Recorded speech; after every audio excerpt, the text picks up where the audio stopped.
Hello, जय हिंद, नमस्कार दोस्तों। आप सभी का स्वागत है आपके अपने YouTube channel mission target classes में। आज के इस क्लास में हम रेलवे ग्रुप डी परीक्षा 2025 के लिए प्रैक्टिस सेट नंबर 32 लेकर आए हैं।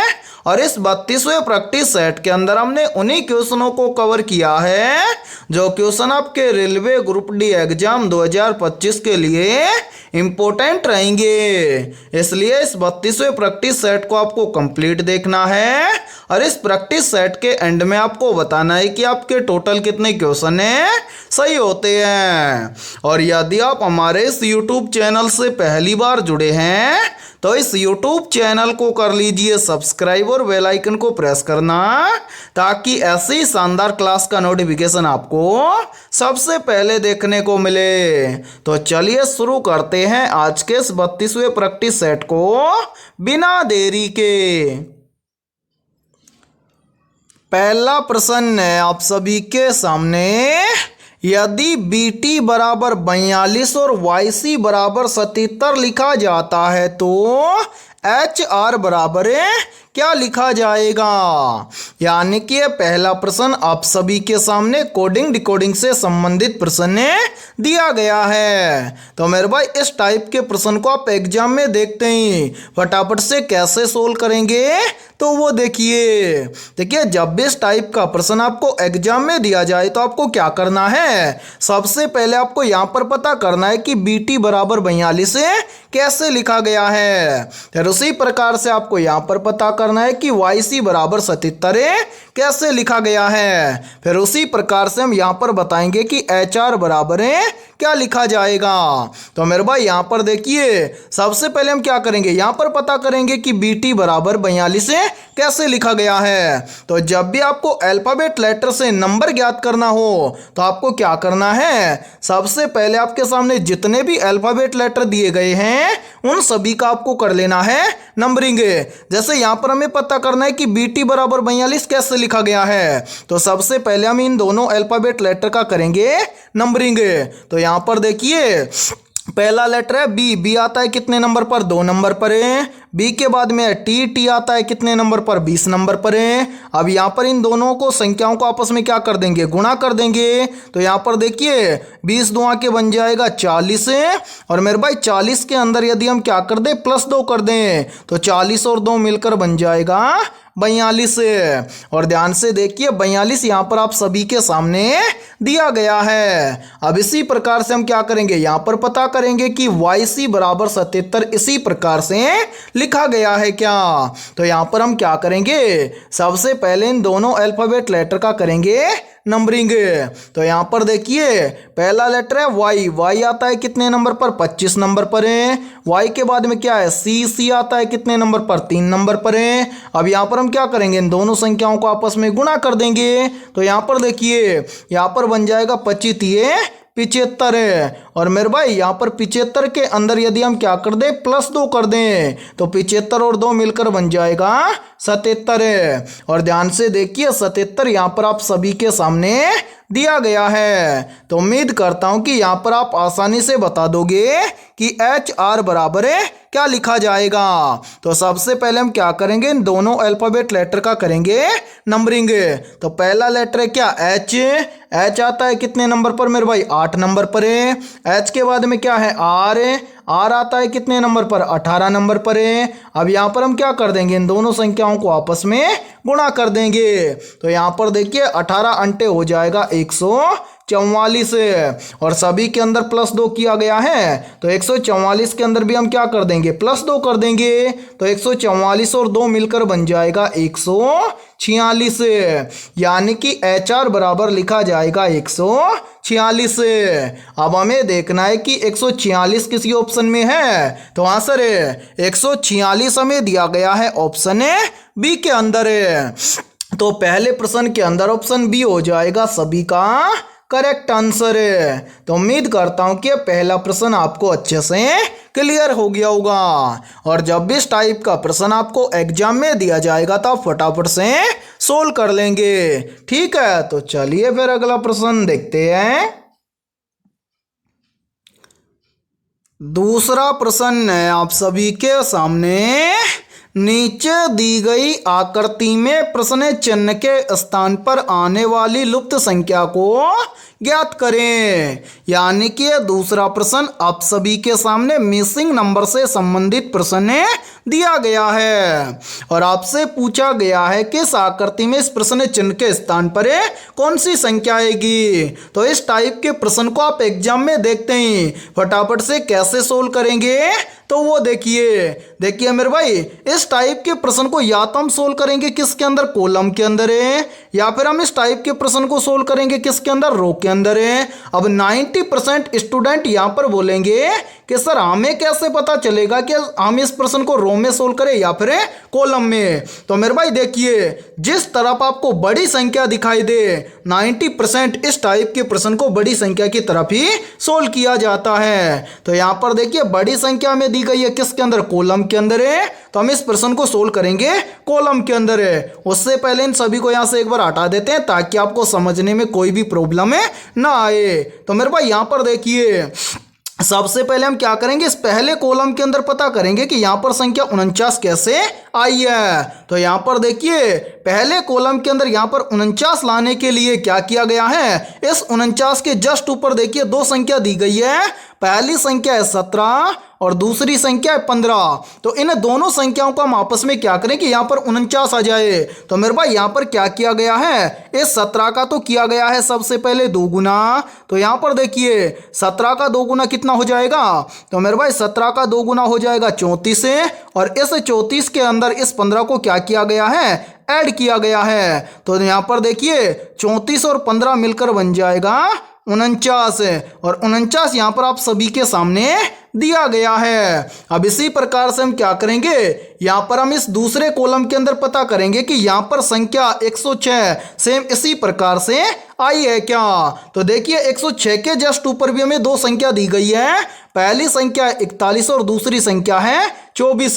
तो मेरे भाई सबसे पहले इस पहली संख्या का तो हम क्या करेंगे, 2 गुना करेंगे। तो यहां पर देखिए 41 का 2 गुना करेंगे तो 41 का 2 गुना हो जाएगा कितना, 82। ठीक है, और इस 82 के अंदर हम क्या कर देंगे, इस दूसरी संख्या यानी कि 24 को ऐड कर देंगे। तो यहां पर देखिए 82 और 24 मिलकर बन जाएगा 106, और यहां पर देखिए 106 आप सभी के सामने दिया गया है। अब इसी टाइप से हम क्या करेंगे, इस प्रश्न चिन्ह की वैल्यू ज्ञात करेंगे। तो यहां पर देखिए प्रश्न चिन्ह के स्थान पर हम मान लेते हैं x। ठीक है, अब मेरे भाई यहां पर देखिए, यहां पर देखा हमने 49, उसके बाद में देखा 106। अब यहां पर हम पता करेंगे कि यहां पर 85 भी सेम इसी प्रकार से आया है क्या।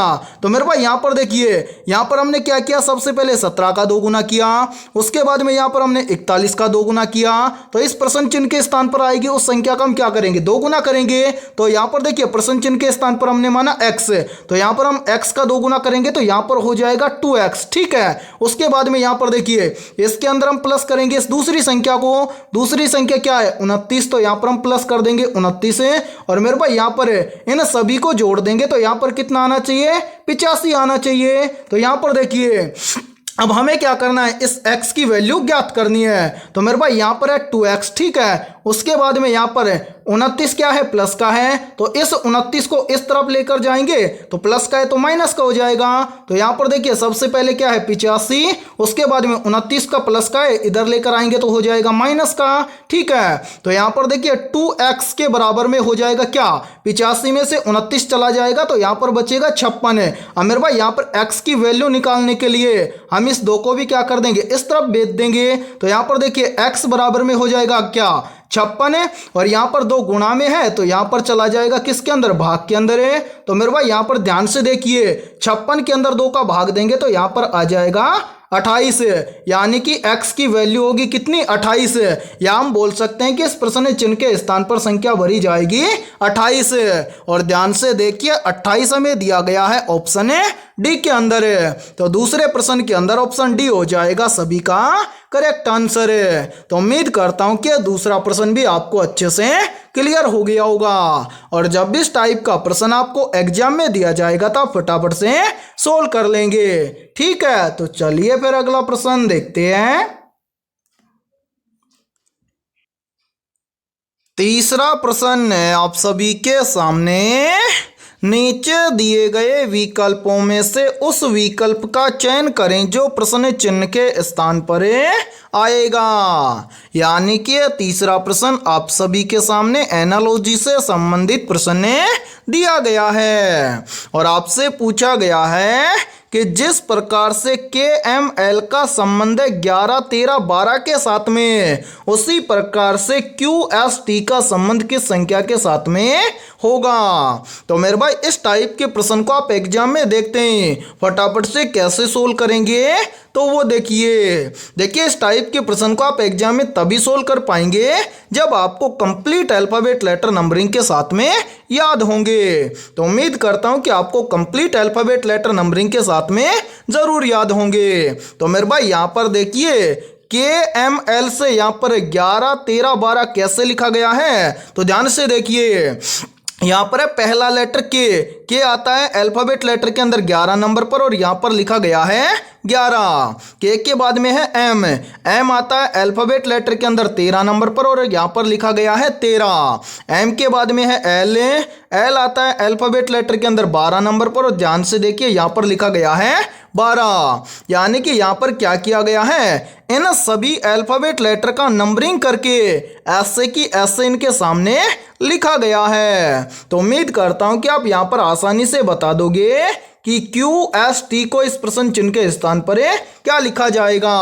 तो आंसर हम आसानी से बता देंगे कि क्यू एस टी से इस प्रश्न चिन्ह के स्थान पर कौन सी संख्या आएगी। तो मेरे भाई यहां पर ध्यान से देखिए, सबसे पहले हम क्या करेंगे, यहां पर पता करेंगे कि क्यू कितने नंबर पर आता है। तो मेरे भाई अल्फाबेट लेटर के अंदर क्यू आता है 17 नंबर पर है, तो यहां पर हम लिखेंगे 17। उसके बाद में क्या है एस आता है कितने नंबर पर है, मेरे भाई एस आता है अल्फाबेट लेटर के अंदर 19 नंबर पर, यहां पर हम लिख देंगे 19। एस के बाद में क्या है टी आता है अल्फाबेट लेटर के अंदर 20 नंबर पर, तो यहां पर हम लिख देंगे 20।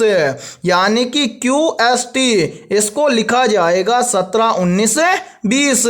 अब हमें देखना है कि 17, 19, 20 ये संख्या किसी ऑप्शन के अंदर दी गई है। तो आंसर 17, 19, 20 ये संख्या में दी गई है ऑप्शन बी के अंदर है। तो तीसरे प्रश्न के अंदर ऑप्शन बी हो जाएगा सभी का करेक्ट आंसर है। तो उम्मीद करता हूं कि तीसरा प्रश्न आपको अच्छे से क्लियर हो गया होगा और जब भी इस टाइप का प्रश्न आपको एग्जाम में दिया जाएगा तो आप फटाफट से सोल्व कर लेंगे। और मेरे भाई यहाँ पर देखिए आप सभी के लिए बहुत ही इंपॉर्टेंट सूचना है, यदि आप पहली बार के अंदर रेलवे ग्रुप डी एग्जाम 2025 को क्रैक करना चाहते हैं तो हमने आपके रेलवे ग्रुप डी एग्जाम 2025 के लिए जीके, जीएस, साइंस, मैथमेटिक्स और रीजनिंग यानी कि ऑल सब्जेक्ट के ऊपर मोस्ट इंपोर्टेंट क्वेश्चंस का मास्टर पीडीएफ सेट तैयार किया है। और जो भी अभ्यर्थी ये रामबाण क्वेश्चनों का मास्टर पीडीएफ सेट लेना चाहता है वो हमारे इस व्हाट्सएप नंबर पर कांटेक्ट करके ले सकता है। और मेरे भाई इस मास्टर पीडीएफ सेट की प्राइस हमने रखी है मात्र 80 रुपये, यानी कि 80 रुपये की फीस के अंदर आपको रेलवे ग्रुप डी एग्जाम 2025 के लिए ऑल सब्जेक्ट के ऊपर रामबाण क्वेश्चनों का मास्टर पीडीएफ सेट दिया जाएगा। और मेरे भाई यहाँ पर देखिए इस मास्टर पीडीएफ सेट के अंदर आपको क्या क्या मिलने वाला है तो वो भी देख लीजिए। इस मास्टर पीडीएफ सेट के अंदर आपको सबसे पहले 15,000 प्लस क्वेश्चन मिलेंगे जीके, जीएस और साइंस के। इसी मास्टर पीडीएफ सेट के अंदर आपको लगभग 5,000 प्लस क्वेश्चन मिलेंगे करंट अफेयर्स और कंप्यूटर के। और मेरे भाई इसी मास्टर पीडीएफ सेट के अंदर आपको लगभग 5,000 प्लस क्वेश्चन मिलेंगे मैथमेटिक्स और रीजनिंग के। इस तरह से आपको ऑल सब्जेक्ट के ऊपर रामबाण क्वेश्चनों का मास्टर पीडीएफ सेट दिया जाएगा और ये सभी क्वेश्चन आपको फुल सॉल्यूशन के साथ में मिलने वाले हैं। और मैं आप सभी को ये गारंटी देता हूं यदि आप रेलवे ग्रुप डी एग्जाम 2025 से पहले इस कंप्लीट मास्टर पीडीएफ सेट को अच्छे से तैयार कर लेते हैं तो आप पहली बार के अंदर रेलवे ग्रुप डी एग्जाम 2025 को क्रैक कर जाएंगे। ठीक है, तो चलिए फिर अगला प्रश्न देखते हैं।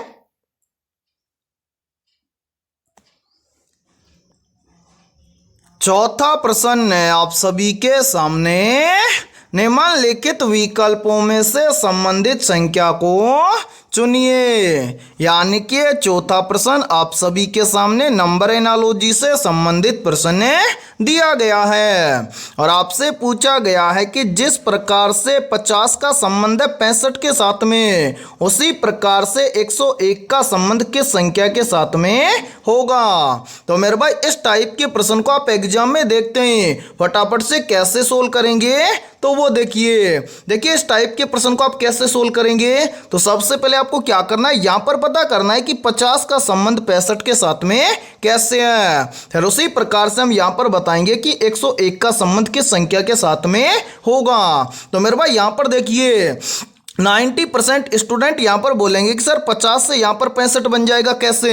यदि हम इस 50 के अंदर क्या कर दें, +15 कर दें, तो 50 और 15 मिलकर बन जाएगा 65। इसी प्रकार से मेरे भाई यहां पर भी हम क्या कर देंगे, 101 के अंदर भी +15 कर देंगे, तो 101 और 15 मिलकर बन जाएगा 116। अब हमें देखना है कि 116 किसी ऑप्शन में है। तो मेरे भाई ध्यान से देखिए, किसी भी ऑप्शन के अंदर हमें 116 नहीं दिया गया है, यानी कि इस प्रश्न को हम इस लॉजिक के आधार पर सोल्व नहीं कर सकते हैं। तो अब ऐसी कंडीशन में हम क्या करेंगे, तो मेरे भाई यदि एक प्रश्न के अंदर एक लॉजिक काम ना करे तो आपको क्या करना है, दूसरा लॉजिक लगाना है। तो यहां पर ध्यान से देखिए इस प्रश्न को किस प्रकार से सोल्व किया गया है। यहां पर देखिए मेरे भाई सबसे पहले हमें संख्या दी गई है 50। 50 को हम लिख सकते हैं कैसे, तो मेरे भाई 50 को हम लिख सकते हैं 7 का स्क्वायर प्लस 1, यानी कि 7 का स्क्वायर होता है 49। 49 के अंदर +1 कर देंगे तो यहाँ पर 49 और 1 मिलकर बन जाएगा 50। अब इसी प्रकार से आप यहाँ पर आगे देखिए 50 के बाद में दिया गया है 65। तो मेरे भाई 65 को हम लिख सकते हैं क्या, यहाँ पर ध्यान से देखिए 65 को हम लिख सकते हैं 8 का स्क्वायर प्लस 1, यानी कि 8 का स्क्वायर होता है 64। 64 के अंदर +1 कर देंगे तो 64 और 1 मिलकर बन जाएगा 65। ठीक है, अब इसी प्रकार से मेरे भाई यहां पर आगे देखिए ध्यान से, यहां पर दिया गया है 101। तो मेरे भाई 101 को हम लिख सकते हैं क्या, तो मेरे भाई ध्यान से देखिए 101 को हम लिख सकते हैं 10 का स्क्वायर प्लस 1, यानी कि 10 का स्क्वायर होता है 100। 100 के अंदर +1 कर देंगे तो 100 और 1 मिलकर बन जाएगा 101। अब इसी प्रकार से हमसे पूछा गया है कि इस प्रश्न चिन्ह के स्थान पर कौन सी संख्या आएगी। तो मेरे भाई यहां पर प्रश्न चिन्ह की वैल्यू निकालने से पहले यहां पर देखिए सबसे पहले 50 और 65 लिखा गया है कैसे, यानी कि 50 लिखा गया है 7 का स्क्वायर प्लस 1 और 65 लिखा गया है 8 का स्क्वायर प्लस 1, यानी कि 7 से जस्ट अगली संख्या आती है 8। अब इसी प्रकार से यहां पर देखिए 101 को लिखा गया है 10 का स्क्वायर प्लस 1। तो यहां पर हम देखिए प्रश्न चिन्ह की वैल्यू निकालने के लिए क्या कर देंगे, 10 से अगली संख्या का स्क्वायर। तो 10 से अगली संख्या क्या होती है, तो मेरे भाई 10 से अगली संख्या होती है 11। तो यहां पर हम कर देंगे 11 का स्क्वायर, सभी के अंदर +1 किया गया है तो यहां पर भी हम क्या कर देंगे +1 कर देंगे। तो ध्यान से देखिए 11 का स्क्वायर कितना होता है, तो मेरे भाई 11 का स्क्वायर होता है 121 और 121 के अंदर +1 कर देंगे तो 121 और 1 मिलकर बन जाएगा 122, यानी कि इस प्रश्न चिन्ह के स्थान पर संख्या भरी जाएगी 122। अब हमें देखना है कि संख्या 122 किसी ऑप्शन में है। तो आंसर है संख्या 122 हमें दी गई है ऑप्शन ए के अंदर। तो चौथे प्रश्न के अंदर ऑप्शन ए हो जाएगा सभी का करेक्ट आंसर है। तो उम्मीद करता हूं कि चौथा प्रश्न भी आपको अच्छे से क्लियर हो गया होगा। और जब भी इस टाइप का प्रश्न आपको एग्जाम में दिया जाएगा तो आप फटाफट से सोल्व कर लेंगे, ठीक है। और मेरे भाई ये प्रश्न आरआरबी ग्रुप डी एग्जाम 2022 के अंदर पूछा गया प्रश्न है, ठीक है। तो चलिए फिर अगला प्रश्न देखते हैं। पांचवा प्रश्न है आप सभी के सामने, किसी सांकेतिक भाषा में SAFER को यहां पर ये लिखा जाता है और RIDE को यहां पर ये लिखा जाता है, तो FEDS को उसी भाषा में कैसे लिखा जाएगा। यानी कि ये पांचवा प्रश्न आप सभी के सामने कोडिंग डिकोडिंग से संबंधित प्रश्न दिया गया है। तो मेरे भाई इस टाइप के प्रश्न को आप एग्जाम में देखते हैं, फटाफट से कैसे सोल्व करेंगे तो वो देखिए यहां पर देखिए हमसे पूछा गया है कि FEDS को क्या लिखा जाएगा या फिर कैसे लिखा जाएगा। तो उससे पहले आप यहां पर ध्यान से देखिए मेरे भाई यहां पर ई लेटर दिया गया है, इस ई को यहां पर लिखा गया है हैज। उसी प्रकार से यहां पर भी हमें ई दिया गया है तो इसको भी यहां पर लिखा गया है हैज। उसके बाद में देखिए यहाँ पर हमें r दिया गया है, इस r को लिखा गया है 2। उसी प्रकार से यहाँ पर भी r दिया गया है तो इस r को भी लिखा गया है 2। यानी कि यहाँ पर हमें जो ये वाले अल्फाबेट लेटर दिए गए हैं इन सभी अल्फाबेट लेटर को इसी प्रश्न के अंदर देखकर पता करना है कि क्या लिखा जाएगा। तो मेरे भाई यहाँ पर ध्यान से देखिए, इसको हम सोल्व करेंगे कैसे। सबसे पहले हमें यहाँ पर लेटर दिया गया है f। f को क्या लिखा गया है, तो मेरे भाई ध्यान से देखिए, f को यहाँ पर लिखा गया है 3। तो यहाँ पर भी हम f को लिख देंगे 3। f के बाद में क्या है e, तो मेरे भाई e को क्या लिखा गया है, तो ध्यान से देखिए e को यहाँ पर लिखा गया है हैज। इसी प्रकार से यहाँ पर भी देखिए e को यहाँ पर लिखा गया है हैज। तो यहाँ पर भी हम e को क्या लिखेंगे मेरे भाई, हैज लिखेंगे यहाँ पर, ठीक है। उसके बाद में क्या है, e के बाद में है d को क्या लिखेंगे, तो ध्यान से देखिए d को यहाँ पर लिखा गया है प्रतिशत, तो यहाँ पर हम d को लिखेंगे क्या, प्रतिशत। उसके बाद में क्या है s को क्या लिखा गया है, तो मेरे भाई ध्यान से देखिए s को यहाँ पर लिखा गया है 5। तो यहाँ पर हम s को लिखेंगे 5, यानी कि FEDS इसको लिखा जाएगा 3 हैज प्रतिशत 5। अब हमें देखना है कि ये सभी किसी ऑप्शन में दिए गए हैं, तो हाँ सर ये सभी हमें दिए गए हैं ऑप्शन बी के अंदर है, तो ऑप्शन बी हो जाएगा सभी का करेक्ट आंसर है। यानी कि 3 हैज प्रतिशत 5 ये हमें दिया गया है ऑप्शन बी के अंदर है, तो 5वें प्रश्न के अंदर ऑप्शन बी हो जाएगा सभी का करेक्ट आंसर है। तो उम्मीद करता हूं कि 5वां प्रश्न भी आपको अच्छे से क्लियर हो गया होगा। और जब भी इस टाइप का प्रश्न आपको एग्जाम में दिया जाएगा तो आप फटाफट से सोल्व कर लेंगे, ठीक है। तो चलिए फिर अगला प्रश्न देखते हैं। छठा प्रश्न है आप सभी के सामने, निम्नलिखित में से विद्युत आवेश का मात्रक क्या होता है। Option A ampere, option B है ओम, ऑप्शन सी है कूलाम और ऑप्शन डी है जूल प्रति सेकंड। तो यहाँ पर देखिए इन चारों में से करेक्ट आंसर हो जाएगा सभी का ऑप्शन है सी, यानी कि विद्युत आवेश का मात्रक होता है कूलाम। तो छठे प्रश्न के अंदर करेक्ट आंसर हो जाएगा सभी का ऑप्शन है सी। तो चलिए फिर अगला प्रश्न देखते हैं। 7वां प्रश्न है आप सभी के सामने, पत्ती की निचली सतह पर स्थित छोटे छिद्रों को क्या कहते हैं। ऑप्शन ए है रोम, ऑप्शन बी है सीलिया, ऑप्शन सी है रंध्र और ऑप्शन डी है उत्तक। तो यहाँ पर देखिए इन चारों में से करेक्ट आंसर हो जाएगा सभी का ऑप्शन है सी, यानी कि पत्ती की निचली सतह पर स्थित छोटे छिद्रों को कहा जाता है रंध्र। तो 7वें प्रश्न के अंदर करेक्ट आंसर हो जाएगा सभी का ऑप्शन है सी। और मेरे भाई ये 7वां प्रश्न बहुत ही इंपॉर्टेंट प्रश्न है, चाहे तो आप इस प्रश्न का स्क्रीनशॉट ले सकते हैं या फिर आप इस प्रश्न को अपनी नोटबुक के अंदर आप नोट भी कर सकते हैं, ठीक है। तो चलिए फिर अगला प्रश्न देखते हैं।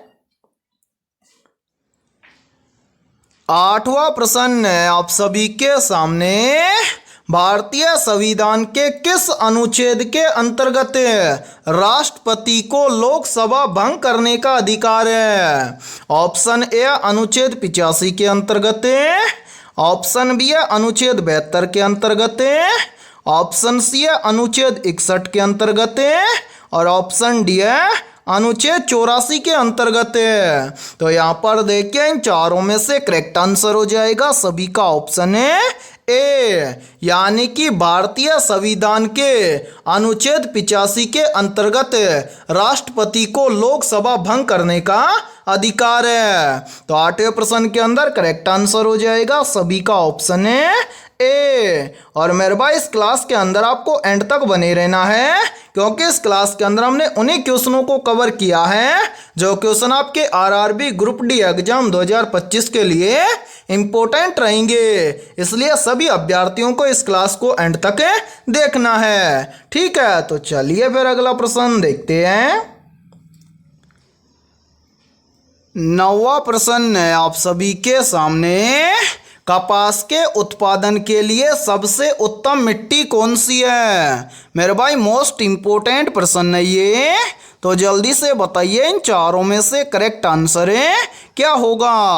आपसे पूछा गया है कि कपास के उत्पादन के लिए सबसे उत्तम मिट्टी कौन सी है, तो यहाँ पर देखिए इन चारों में से करेक्ट आंसर हो जाएगा सभी का ऑप्शन है बी, यानी कि कपास के उत्पादन के लिए सबसे उत्तम मिट्टी है काली मिट्टी। तो 9वें प्रश्न के अंदर करेक्ट आंसर हो जाएगा सभी का ऑप्शन है बी। और मेरे भाई इस क्लास के अंदर आपको एंड तक बने रहना है, क्योंकि इस क्लास के अंदर हमने बहुत ही इंपॉर्टेंट क्वेश्चनों को कवर किया है और इसी टाइप के क्वेश्चन आपके एग्जाम के अंदर पूछे जाएंगे। ठीक है, तो चलिए फिर अगला प्रश्न देखते हैं। 10वां प्रश्न है आप सभी के सामने। 1857 का विद्रोह सर्वप्रथम कहां से शुरू हुआ था? ऑप्शन ए है दिल्ली से, ऑप्शन बी है कानपुर से, ऑप्शन सी है मेरठ से और ऑप्शन डी है लखनऊ से। तो यहाँ पर देखिए इन चारों में से करेक्ट आंसर हो जाएगा सभी का ऑप्शन है सी, यानी कि 1857 का विद्रोह सर्वप्रथम मेरठ से शुरू हुआ था। तो 10वें प्रश्न के अंदर करेक्ट आंसर हो जाएगा सभी का ऑप्शन है सी। और मेरे भाई यहाँ पर देखिए, यदि ये क्लास आपको पसंद आ रही है तो जल्दी से एक बार इस क्लास को लाइक कर दीजिए, और यदि आप हमारे इस YouTube चैनल से पहली बार जुड़े हैं तो इस YouTube चैनल को कर लीजिए सब्सक्राइब और बेल आइकन को प्रेस करना, ताकि ऐसी शानदार क्लास का नोटिफिकेशन आपको सबसे पहले देखने को मिले। और इस क्लास के अंदर हमने उन्हीं क्वेश्चनों को कवर किया है जो क्वेश्चन आपके रेलवे ग्रुप डी एग्जाम 2025 के लिए इम्पोर्टेंट रहेंगे। ठीक है, तो चलिए फिर अगला प्रश्न देखते हैं। 11वां प्रश्न है आप सभी के सामने। विश्व में कपास का सबसे बड़ा उत्पादक देश कौन सा है? Option A America, option B है ऑस्ट्रेलिया, ऑप्शन सी है भारत और ऑप्शन डी है चीन। तो यहाँ पर देखिए इन चारों में से करेक्ट आंसर हो जाएगा सभी का ऑप्शन है डी, यानी कि विश्व में कपास का सबसे बड़ा उत्पादक देश है चीन। तो 11वें प्रश्न के अंदर करेक्ट आंसर हो जाएगा सभी का ऑप्शन है डी।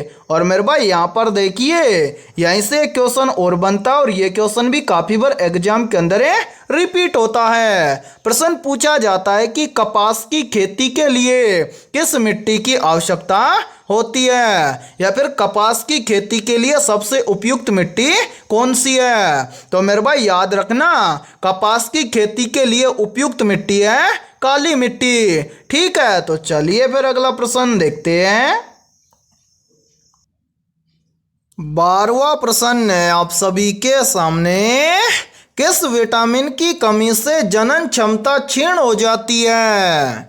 ऑप्शन ए है विटामिन सी की कमी से, ऑप्शन बी है विटामिन डी की कमी से, ऑप्शन सी है विटामिन ई की कमी से और ऑप्शन डी है विटामिन के की कमी से। तो यहाँ पर देखिए इन चारों में से करेक्ट आंसर हो जाएगा सभी का ऑप्शन है सी, यानी कि विटामिन ई की कमी से जनन क्षमता क्षीण हो जाती है। तो 12वें प्रश्न के अंदर करेक्ट आंसर हो जाएगा सभी का ऑप्शन है सी। और मेरे भाई ये 12वां प्रश्न बहुत ही इंपॉर्टेंट प्रश्न है, चाहे तो आप इस प्रश्न का स्क्रीनशॉट ले सकते हैं या फिर आप इस प्रश्न को अपनी नोटबुक के अंदर आप नोट भी कर सकते हैं। ठीक है, तो चलिए फिर अगला प्रश्न देखते हैं। 13वां प्रश्न है आप सभी के सामने। निम्नलिखित में से अली अकबर खान का संबंध किससे है? मेरे भाई मोस्ट इंपोर्टेंट प्रश्न है ये, और यहीं से देखिए इसी प्रश्न को एग्जाम के अंदर घुमाकर ऐसे भी पूछ लिया जाता है। प्रश्न पूछा जाता है कि अली अकबर खान का संबंध किस वाद्य यंत्र से है। तो यहाँ पर देखिए इन चारों में से करेक्ट आंसर हो जाएगा सभी का ऑप्शन है बी, यानी कि अली अकबर खान का संबंध है सरोद से। तो 13वें प्रश्न के अंदर करेक्ट आंसर हो जाएगा सभी का ऑप्शन है बी। तो चलिए फिर अगला प्रश्न देखते हैं। 14वां प्रश्न है आप सभी के सामने, निम्न में से शिक्षा किस सूची का विषय है।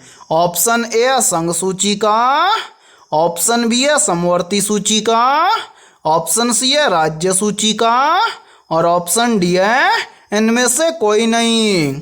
तो यहाँ पर देखिए इन चारों में से करेक्ट आंसर हो जाएगा सभी का ऑप्शन है बी, यानी कि शिक्षा समवर्ती सूची का विषय है। तो 14वें प्रश्न के अंदर करेक्ट आंसर हो जाएगा सभी का ऑप्शन है बी। तो चलिए फिर अगला प्रश्न देखते हैं।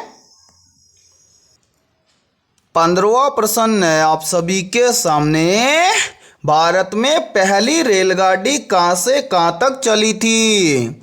ऑप्शन ए मुंबई से ठाणे तक, ऑप्शन बी है दिल्ली से कोलकाता तक, ऑप्शन सी है चेन्नई से कोलकाता तक और ऑप्शन डी है कोलकाता से पटना तक। तो यहाँ पर देखिए इन चारों में से करेक्ट आंसर हो जाएगा सभी का ऑप्शन है ए, यानी कि भारत में पहली रेलगाड़ी चली थी मुंबई से ठाणे तक। तो 15वें प्रश्न के अंदर करेक्ट आंसर हो जाएगा सभी का ऑप्शन है ए। तो चलिए फिर अगला प्रश्न देखते हैं। 16वां प्रश्न है आप सभी के सामने, हिंदी साहित्य का स्वर्ण काल किसके शासनकाल को कहा जाता है। ऑप्शन ए समुद्रगुप्त के शासनकाल को, ऑप्शन बी है हर्षवर्धन के शासनकाल को, ऑप्शन सी है धर्मपाल के शासनकाल को और ऑप्शन डी है अकबर के शासनकाल को। तो यहाँ पर देखिए इन चारों में से करेक्ट आंसर हो जाएगा सभी का ऑप्शन है डी, यानी कि हिंदी साहित्य का स्वर्ण काल कहा जाता है अकबर के शासनकाल को। तो 16वें प्रश्न के अंदर करेक्ट आंसर हो जाएगा सभी का ऑप्शन है डी। तो चलिए फिर अगला प्रश्न देखते हैं। 17वां प्रश्न है आप सभी के सामने, कोशिका में प्रोटीन संश्लेषण किसके द्वारा होता है। ऑप्शन ए माइटोकॉन्ड्रिया के द्वारा, ऑप्शन बी है केंद्रक के द्वारा, ऑप्शन सी है राइबोसोम के द्वारा और ऑप्शन डी है केंद्रिकाओं के द्वारा। तो यहाँ पर देखिए इन चारों में से करेक्ट आंसर हो जाएगा सभी का ऑप्शन है सी, यानी कि कोशिका में प्रोटीन संश्लेषण होता है राइबोसोम के द्वारा। तो 17वें प्रश्न के अंदर करेक्ट आंसर हो जाएगा सभी का ऑप्शन है सी। और मेरे भाई यहाँ पर देखिए यहीं से क्वेश्चन और बनता और ये क्वेश्चन भी काफी बार एग्जाम के अंदर रिपीट होता है। प्रश्न पूछा जाता है कि कोशिका का पावर हाउस किसे कहा जाता है। तो मेरे भाई याद रखना कोशिका का पावर हाउस कहा जाता है माइटोकॉन्ड्रिया को। ठीक है, तो चलिए फिर अगला प्रश्न देखते हैं। 18वां प्रश्न है आप सभी के सामने, रबड़ उत्पादन में भारत का अग्रणीय राज्य कौन सा है।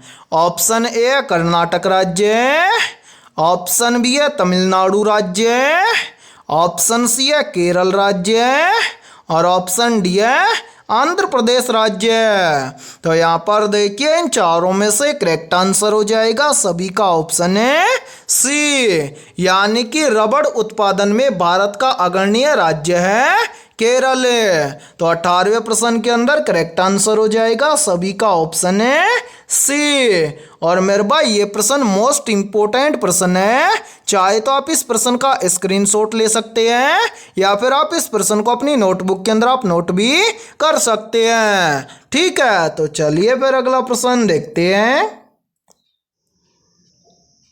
19वां प्रश्न है आप सभी के सामने, कोशिका का विभाजन कुल कितने प्रकार से होता है। तो यहाँ पर देखिए इन चारों में से करेक्ट आंसर हो जाएगा सभी का ऑप्शन है बी यानी कि कोशिका का विभाजन कुल 3 प्रकार से होता है। तो 19वें प्रश्न के अंदर करेक्ट आंसर हो जाएगा सभी का ऑप्शन है बी।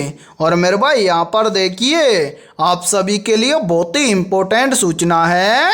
यदि आप पहली बार के अंदर रेलवे ग्रुप डी एग्जाम 2025 को क्रैक करना चाहते हैं तो हमने आपके रेलवे ग्रुप डी एग्जाम 2025 के लिए ऑल सब्जेक्ट के ऊपर लगभग 25,000 प्लस रामबाण क्वेश्चनों का मास्टर पीडीएफ सेट तैयार किया है। और जो भी अभ्यर्थी ये मास्टर पीडीएफ सेट लेना चाहता है वो हमारे इस व्हाट्सएप नंबर पर कांटेक्ट करके ले सकता है। व्हाट्सएप नंबर है 7374826893।